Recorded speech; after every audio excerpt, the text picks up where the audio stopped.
अगले दिन शाम तक तुम मेरे यहाँ आ धमके और मेरा हाथ पकड़कर अपने घर ले जाने लगे। मम्मी पापा मनोहार में लगे थे पर तुम बदतमीजी पर बदतमीजी किए जा रहे थे। तब पापा ने सख्त होकर कहा, प्रिया आज कहीं नहीं जाएगी, ये कुछ दिन हमारे साथ रहेगी। उसकी हालत तो देखो कितनी कमजोर लग रही है, आप चाहे तो आप भी रुक ले यहाँ या अभी अपने घर जाएं। मैं इसे खुद आपके पास छोड़ आऊंगा। ओफो पापा ये क्या कर दिया आपने, इसे रुकने को क्यों बोला, मैंने मन ही मन में कहा। मैं तुम्हें अनदेखा कर मम्मी के पास सोने चली गई। मैं मम्मी के पास चैन की नींद सो रही कि अचानक मुझे लगा कि कोई मुझे जगा रहा है। आंखें खोली तो देखा तुम थे। तुमने मेरे मुंह पर हाथ रख दिया और तुम मुझे अपने साथ ले जाने के लिए खींचने लगे। तुम्हारे हट्टे कट्टे वजूद के आगे मैंने हथियार डाल दिए। वो रात मेरे लिए बहुत भयानक रात थी। मम्मी जब मुझे उठाने आई तो मेरी हालत देख उनकी रूह कांप उठी। तुम सुबह सबके जगने से पहले चले गए। मम्मी का प्यार भरा स्पर्श पाकर मैं बेतहाशा रो पड़ी और रोते रोते सब बातें बताई। मम्मी एकदम सकते में आ गई। रोते हुए बोली, मुझे माफ कर दो बेटा, मुझे नहीं पता था कि अमन ऐसा दरिंदा है जो अपनी ही पत्नी के साथ ऐसा सलूक करेगा। इसके साथ रहना खतरे से खाली नहीं है। मायरा भी बड़ी हो रही है, उस पे इस बात का क्या असर होगा।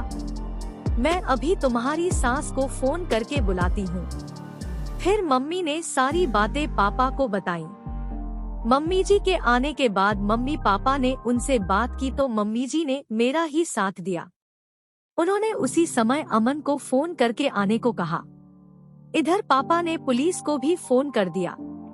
मम्मी जी ने तुमसे मेरे साथ दुर्व्यवहार व दुराचार के बारे में पूछा तो तुम मुझे आग्नेय दृष्टि से देखने लगे। अभी भी तुम्हारी आंखों में शर्मिंदगी नहीं थी। तुम ढीठ बने खड़े मुझे घूरते रहे। मम्मी जी ने कहा, तू इंसान है या हैवान, इस तरह कोई अपनी पत्नी के साथ पेश आता है क्या? देख क्या हालत बना दी है तूने इसकी।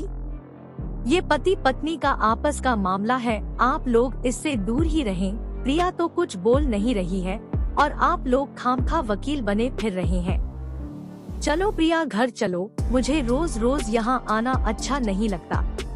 तुम मेरा हाथ पकड़कर ले जाने लगे तो मैंने झटके से अपना हाथ छुड़ा लिया। नहीं जाना मुझे तुम्हारे जैसे राक्षस के साथ कहीं। अब मैं तुम्हारे साथ और नहीं रह सकती। क्या क्या कहा तूने? मेरे साथ नहीं रह सकती? तेरे बाप ने तुझे पट्टी पढ़ाई होगी है ना। मेरा इनकार सुन तुम सकते में आ गए। काश ये हिम्मत मैंने पहले दिखाई होती। Shut up, how dare you. गुस्से में कांपने लगी। तुम मेरा हाथ पकड़कर खींच के ले जाने लगे। पापा ने बीच बचाव किया तो तुमने उन्हें धक्का दे दिया। मम्मी जी ने तुम्हें जोर का चांटा मारा, तब तक पुलिस भी आ गई। पुलिस तुम्हें गिरफ्तार करके ले गई।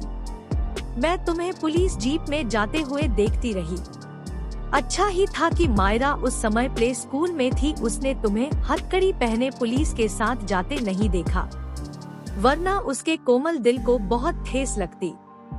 वैसे भी तुम कौन सा उसके साथ समय बिताते थे। जैसे पिता अपने बच्चों के साथ हंसता खेलता है, प्यार करता है, उसकी सब फरमाइशें पूरी करता है। तुम तो पता नहीं किस मिट्टी के बने हो। अपने प्यार का ऐसा अंत तो मैंने नहीं चाहा था, पर नहीं अब और नहीं, अब यही सही है। वो पूरी रात मेरी आंखों में ही कटी। मम्मी पापा के कमरे से भी देर रात तक बातें करने की आवाजें आती रही और नन्ही मासूम मायरा बेफिक्र होकर मेरे पहलू में सो रही थी। दुनिया जहां की परेशानियों से बेखबर वर्टिकल बार बचपन कितना भोला और मासूम होता है ना। काश हम बड़े भी ऐसे ही मासूम और निश्चल होते। मैं मायरा की खातिर कोई ठोस निर्णय लेना चाहती थी, पर जैसे दिमाग ने काम बंद कर दिया था। इसी उधेड़बुन में मुझे सुबह के वक्त नींद आई होगी। हड़बड़ा कर उठी, टाइम देखा तो सुबह के 10 बज रहे थे। अरे मैं इतनी देर तक सोई रही। मायरा को स्कूल भेजने में देर ही गई। पर मायरा है कहाँ। तभी मम्मी चाय लेकर आ गईं और कहा कि उन्होंने मायरा को तैयार करके स्कूल भेज दिया है। मम्मी ने मेरा हाथ मेरे हाथ में लेते हुए कहा, बेटा क्या सोचा है तूने अपनी जिंदगी के बारे में? मेरा मतलब है कि क्या तू अकेले पूरी जिंदगी काट लेगी? हम हैं तेरे साथ, पर कब तक? हमारे बाद तेरा और मायरा का क्या होगा? मैं मम्मी की गोद में सिर रख कर लेट गई। मम्मी मैं क्या करूँ कुछ समझ में नहीं आ रहा, पर इतना तो तय है कि मैं उस राक्षस के पास तो वापस नहीं जाऊंगी। ठीक है, अच्छी तरह सोच ले, क्या पता अमन के व्यवहार में परिवर्तन आ जाए। अमन का दिमागी इलाज चल रहा है, वहीं जेल में, तेरी सास ने बताया। 3 साल की सजा हुई है उसे। मम्मी मुझे उसके बारे में न कुछ सुनना है न सोचना। आज के बाद आप उसका नाम नहीं लेंगी मेरे या मायरा के सामने। और हाँ मम्मी, मैंने सोच लिया है मैं अपनी आगे की पढ़ाई पूरी करूंगी, साथ ही कहीं नौकरी भी देखूंगी। पापा मायरा को स्कूल से लेकर आ गए। पापा ने भी मेरी बात का समर्थन किया तो दिल को बड़ी राहत मिली। मैंने ठान लिया था कि एक विक्षिप्त व्यक्ति की वजह से मैं अपनी व अपनी बेटी की जिंदगी बर्बाद नहीं करूंगी। अपनी खुद की पहचान बनाऊंगी।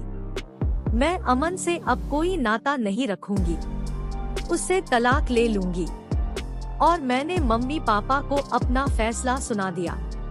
फिर मैंने निशा को फोन लगाया।